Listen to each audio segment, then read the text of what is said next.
मुख्यमंत्री एकनाथ शिंदे यांच्या गटाकडून ठाकरे गटाच्या उरल्या सुरल्या खासदारांना गळाला लावण्यासाठी ऑपरेशन टायगर हे मोठं गुप्त ऑपरेशन राबवलं जात असल्याच्या बातम्यांनी राजकीय वर्तुळात खळबळ उडून दिली आहे।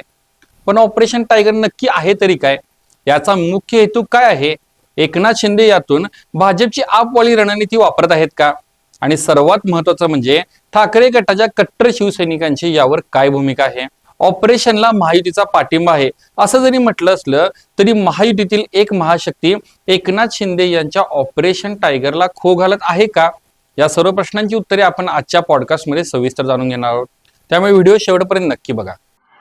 बाबा खूप बोर होतंय, काहीतरी नवीन फ्रेश ऑर्डर करा ना। माझ्याकडे एक सरप्राईज आहे। गोकुळचा आस्वाद परंपरेचा गोकुळ आईस्क्रीम सोबती प्रत्येक क्षणाचा गोकुळ आईस्क्रीम।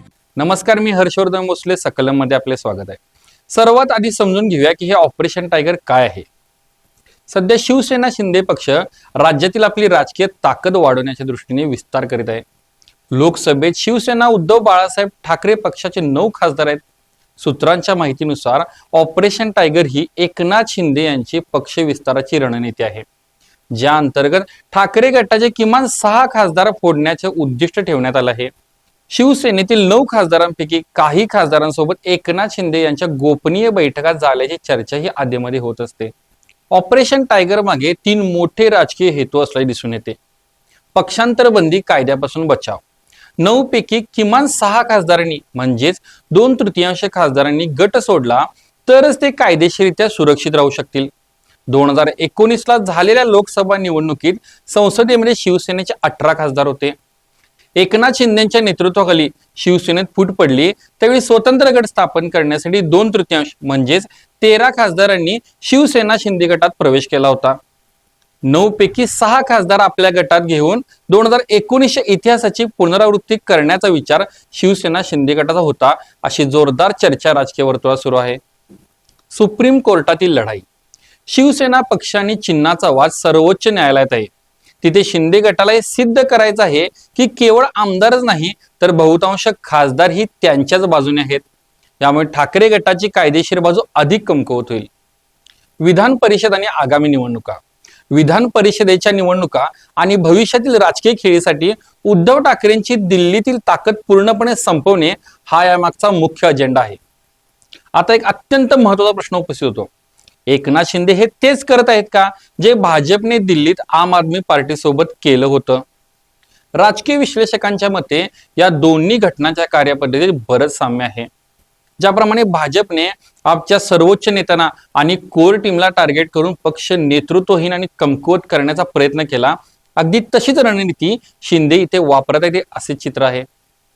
उद्धव ठाकरेंकडे आता मोजकेच पण अत्यंत महत्वाचे निष्ठावान नेते उरले आहेत। जर या कोर टीमला म्हणजेच उरलेल्या खासदारांना फोडलं तर पक्षात मोठी पोकळी निर्माण होईल। यातून ठाकरे गटाचा संपत चालला आहे ती एक बुडती बोट आहे असा एक नरेटिव्ह सेट करता येईल। हे केवळ आकड्यांचं युद्ध नसून हे एक सायकोलॉजिकल वॉरफेअर आहे, ज्यातून समोरच्या पक्षाचं मनोबल तोडण्याचा प्रयत्न केला जातोय। पण शिंदेच्या या ऑपरेशन टायगरला ठाकरेचे वाघ खरंच बळी पडत आहेत का? ठाकरे गटाचे 4 प्रमुख खांब समजले जाणारे खासदार यावर काय म्हणतायत हे पाहणं रंजक आहे। शिवसेनेचे लोकसभेतील गट नेते अरविंद सावंत यांनी या सर्व वावड्या असल्याचं स्पष्ट केलं आहे। अत्यंत आक्रमकपणे ते म्हणाले, मी बाळासाहेब ठाकरेंचा शिवसैनिक आहे आणि कोणत्याही परिस्थितीत मी एकनिष्ठच राहीन। उद्धव ठाकरेंनी मला खासदार केले त्यामुळे मी त्यांच्याशी कधीही बेईमानी करणार नाही। काही झालं तरी मी शिंदे गटात जाणार नाही। उद्धव ठाकरे यांचा शब्द अरविंद सावंत यांच्यासाठी अंतिम असतो हे यापूर्वी सिद्ध झाले आहे। उद्धव ठाकरेंनी आदेश देताच त्यांनी मागील वेळी मागचा पुढचा विचार न करता मोदी सरकारमधील केंद्रीय मंत्रिपदाचा राजीनामा दिला होता। धाराशिवचे डॅशिंग खासदार ओमराजे निंबाळकर यांनीही या गुप्त बैठकीच्या बातम्या फेटाळून लावल्या आहेत। ते म्हणाले, या अफवा खूप दिवसांपासून जाणीवपूर्वक पसरवल्या जात आहेत। जर आम्ही शिंदे गटाच्या नेत्यांना भेटलो असू तर त्याचे पुरावे समोर आणावेत। या निव्वळ तथ्यहीन बातम्या आहेत। अनिल देसाई हे ठाकरे गटाचे मुख्य रणनीतिकार आणि मातोश्रीचे अत्यंत विश्वासू मानले जातात। दिल्ली आणि मुंबईमध्ये सर्व खासदारांची मोठ बांधून ठेवण्याचं अत्यंत महत्त्वाचं काम ते करत आहेत। 9 पैकी 6 खासदार फुटल्याशिवाय पक्षांतर कायदेशीर ठरणार नाही हे गणित देसाईंनी अचूक ओळखलं आहे. त्यामुळे प्रत्येक खासदाराशी थेट संपर्क ठेवून त्यांनी शिंदेच्या या ऑपरेशन टायगरला सगळ्यात मोठी खीळ घातली आहे.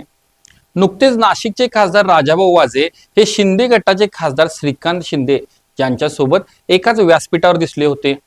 यामुळे ते शिंदे गटात जाणार असल्याच्या चर्चांना उधाण आलं होतं. पण वाजे यांनी या चर्चांचा स्पष्ट शब्दात इन्कार केला. त्यांनी स्पष्ट केले की हा केवळ विकास कामांचा भाग होता. मला ऑपरेशन टायगर बद्दल काहीही माहिती नाही. जाणीवपूर्वक बातम्या पसरवल्या जात आहेत. मी उद्धव ठाकरेंसोबत एकनिष्ठ होतो आणि यापुढेही राहील. थोडक्यात सांगायचं तर एकनाथ शिंदेनी ऑपरेशन टायगरच्या माध्यमातून ठाकरेंच्या गोटात चलबिचल निर्माण करण्याचा मोठा प्रयत्न नक्कीच केला आहे. राजकीय वातावरण तापलं आहे, पण अरविंद सावंत, अनिल देसाई, ओमराजे निंबाळकर आणि राजाभाऊ वाजे यांच्यासारख्या नेत्यांच्या एकनिष्ठ भूमिकेमुळे, त्यांच्या मातोश्रीवर असलेल्या श्रद्धेमुळे शिंदेचे हे ऑपरेशन टायगर फेल होताना दिसत आहे. तसेच महायुतीतील एक अदृश्य महाशक्तीच एकनाथ शिंदेच्या ऑपरेशन टायगरला खिंडार पाडत असल्याचे दिसते. या शक्तीला एकनाथ शिंदे यांचे राजकीय सामर्थ्य वाढू द्यायचे नाहीये. कारण राष्ट्रवादी शरद पवार गटातील 22 आमदार एकनाथ शिंदे यांच्या संपर्कात असल्याच्या चर्चाही काही दिवसांपूर्वी केल्या जात होत्या.